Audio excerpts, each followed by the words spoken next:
So once your swatch is done drying, you'll come back into your color. So you'll select non-standard since it's in the non-standard file. You're going to find Black Beauty because that's the color. So Black Beauty. Okay. You're going to select the gallon. Go back, select non-standard again because that's where you want to keep the file. You're going to go to batch correct. Okay, so batch correct, you'll take your swatch, you'll place it so it has a white side and a dark side. You want to typically place it on the white side. So you click measure and it's going to scan it. And it's going to read and it's going to give you your measurement right here, like I said. So on this, I could scan it multiple times. So I can say, okay, well, I want to do another scan on the dark side of it. And then hit OK again. It'll scan it multiple times. Just your sample. Okay. Now on this scan, it's going to read it. It's going to give me my measured amount right here. Okay. So it's going to measure and say, okay, this is what you're at.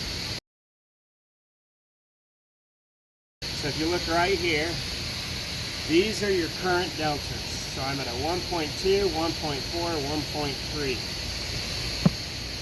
Now it's saying if I want to add raw umber and white to my already made recipe, then it predicts that it will get me to a 0.0, 0.2, 0.2. Now we want to be under a 0.5. So that's a good ratio that it's saying it can predict it to. Okay. Now you usually will take your can, you'll put it under here, and you'll dispense the difference. It's adding what it says to add. So this is the color correction.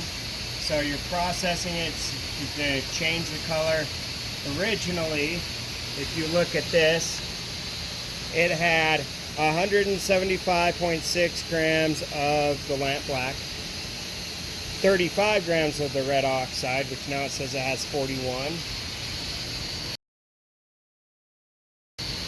118 of the titanium white, which it actually has 138 now, and 104 yellow oxide. So the only thing that changed was the red oxide and the white, just like it says.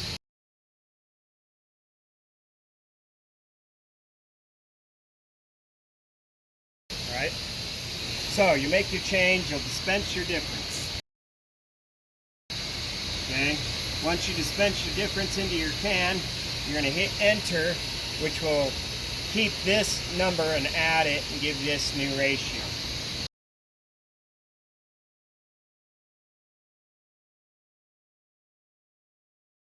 Okay, with this ratio right here.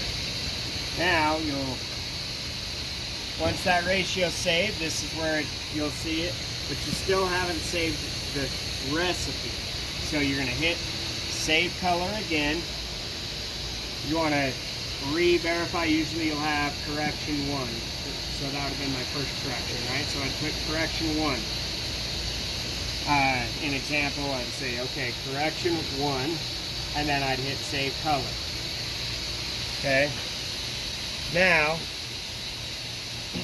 you repeat the process. You're going to go through, you're going to shake your can, you're going to make a new swatch, print out new label, update the label on the can, so you're going to print out 2 more labels. You're going to put one more for the can and one more for the swatch, for a new swatch. So this is what he did over here? Yep, so we already had it done. Resprayed our swatch. We've updated the back to where it has the new recipe as it currently stands. You'll take that, you're going to put it in the photo eye again, do the same process, go in your batch correct. You're going to measure it. You're going to read it out. Now your measurements will always change based on where you're at on your swatch. Okay, so it's saying I'm a 0.4, 0.5, 0.5. So I'm in a passable range my first match. So we already had done that. This was our very first scan. So didn't really change much, 0.48, 0.59, 0.58. So it didn't really change much in the aspect of where it was. So that could just been reading lower on the swatch, higher, different areas to base on. So it's at a passable range.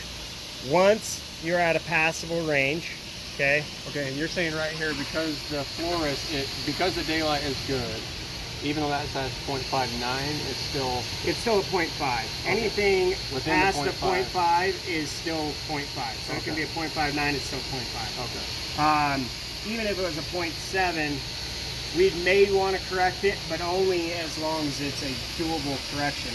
Like this one is saying we want to add more black, more white, but also a new red. A totally different red than what's already in there. We don't want to do that, right? So why change something that's already in realm, adding more colors that you can add more metamerism and probably throw my fluorescence way off. Now they're going to be even higher. It may fix it, but it also may not. So right now we're at a passable range, so we're going to say this is good.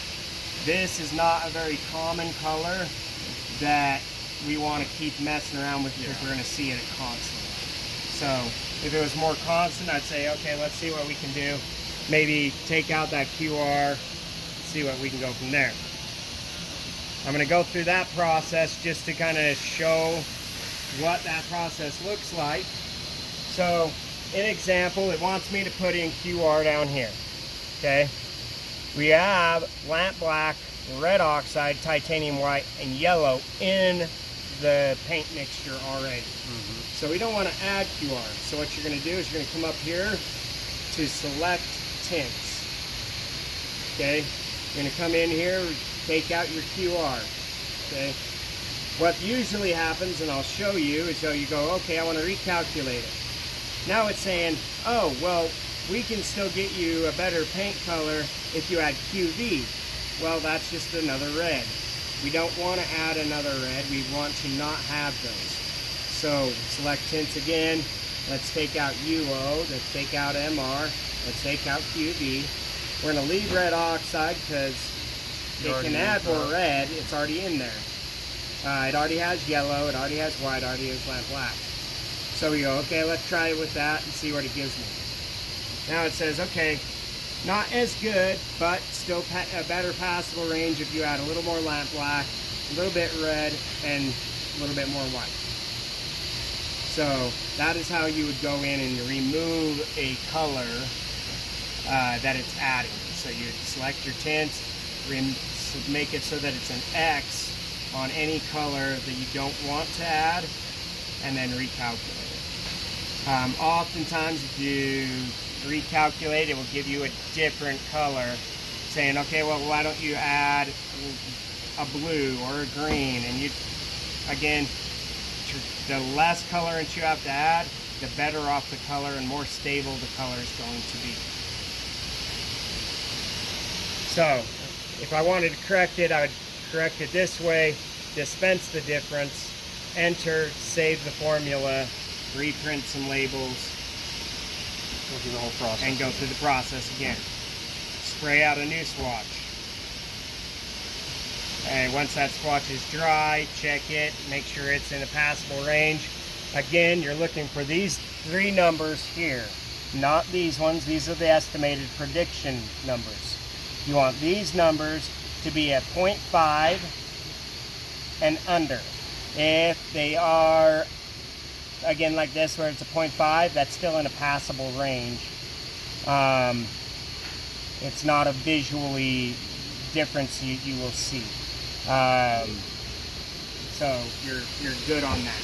Once you have that, then again, you're going to go in, you're going to save your color, you're going to change the name from correction 1 or whatever correction you're at to a V for verified.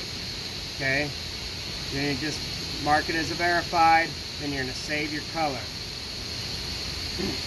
Once that's been saved, you're going to go back, you're going to come back into your non-standard, and make sure that, so Black Beauty verified.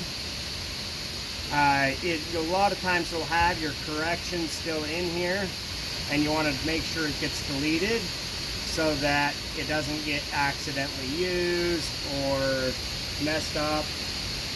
You want to remove any recipes that were saved that are no longer valid.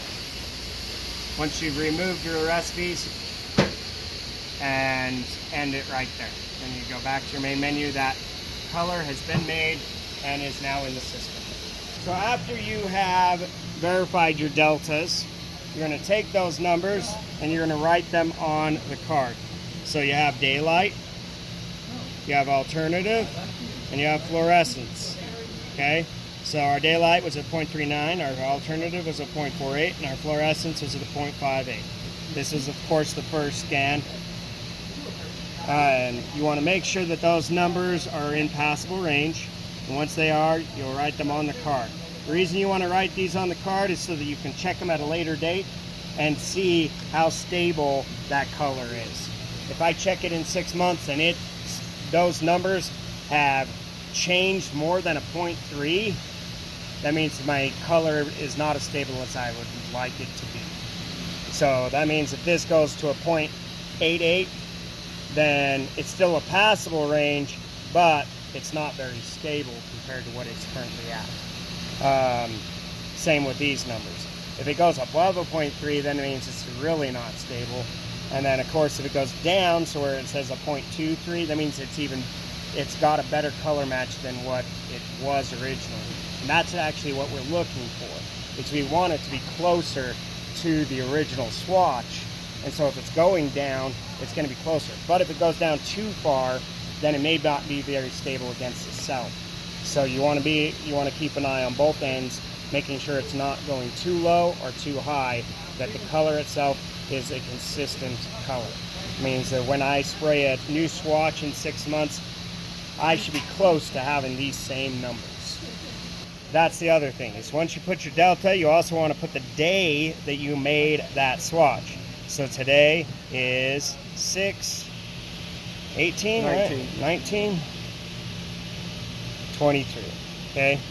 Then in 6 months, I'm gonna do it again. So in about December, I'll do another swatch, check it out.